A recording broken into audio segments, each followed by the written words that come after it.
Bienvenue sur Horizon Historique sur YouTube, la chaîne qui fait revivre les personnages les plus marquants de l'histoire en moins de 5 minutes.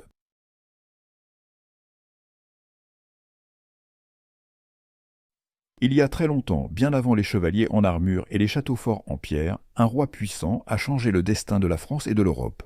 Son nom était Charlemagne.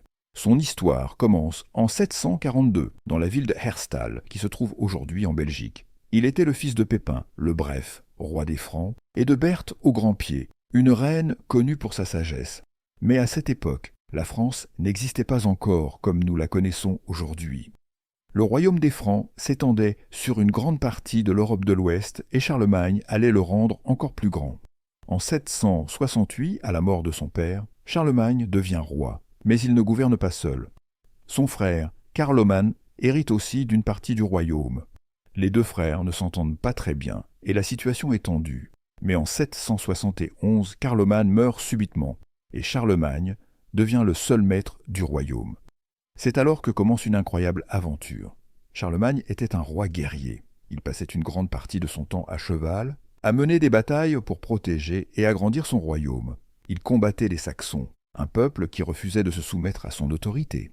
Pendant plus de 30 ans, il mène de nombreuses campagnes contre eux. Il combat aussi les Lombards en Italie et défend le pape à Rome. Grâce à lui, le pape Léon III est sauvé d'un complot et, pour le remercier, il lui offre un immense honneur. Le 25 décembre de l'an 800, Charlemagne est couronné empereur d'Occident dans la basilique Saint-Pierre de Rome. Il devient ainsi le souverain le plus puissant de son époque. Mais Charlemagne n'était pas seulement un grand guerrier, c'était aussi un roi très intelligent. Il savait que pour gouverner un royaume aussi vaste, il fallait des lois, des écoles et une bonne organisation. C'est pourquoi il décide de réformer son empire. Il envoie des messagers appelés les missi dominici, qui voyagent partout pour s'assurer que ses ordres sont bien respectés. Il encourage aussi les seigneurs à suivre des règles précises pour administrer leurs terres. L'une des choses les plus importantes qu'il a faites, c'est de promouvoir l'éducation. À cette époque, peu de gens savaient lire et écrire, même parmi les nobles. Charlemagne, lui-même, avait appris à lire tardivement et n'écrivait pas très bien. Il voulait que les futurs dirigeants et les religieux soient mieux instruits. Il crée donc des écoles dans les monastères et dans les palais, où les enfants des nobles et du clergé peuvent apprendre le latin, les mathématiques, l'histoire et même la musique. Il fait venir des savants de toute l'Europe, notamment Alcuin d'York, un érudit anglais, pour organiser l'enseignement. Grâce à lui, l'écriture devient plus lisible et les textes anciens sont mieux conservés. On parle alors de la Renaissance carolingienne, un grand mouvement de culture et de savoir. Charlemagne voulait aussi que les lois soient écrites et appliquées partout de la même manière. Il fait rédiger des textes appelés les capitulaires, qui donnent des règles précises sur la justice, l'administration et la religion. Il encourage l'agriculture, la construction de routes et de ponts pour faciliter les échanges entre les villes. Sa vie privée est aussi bien remplie. Il a eu plusieurs épouses et concubines, ce qui était courant à l'époque pour les rois. Parmi ses épouses les plus connues, il y a Hildegarde de Windsgau, qui lui donne plusieurs enfants. Il a eu au total plus d'une vingtaine d'enfants, dont Louis le Pieux qui lui succédera après sa mort. Charlemagne aimait beaucoup ses enfants et voulait qu'ils reçoivent une bonne éducation, y compris ses filles, ce qui était rare à l'époque.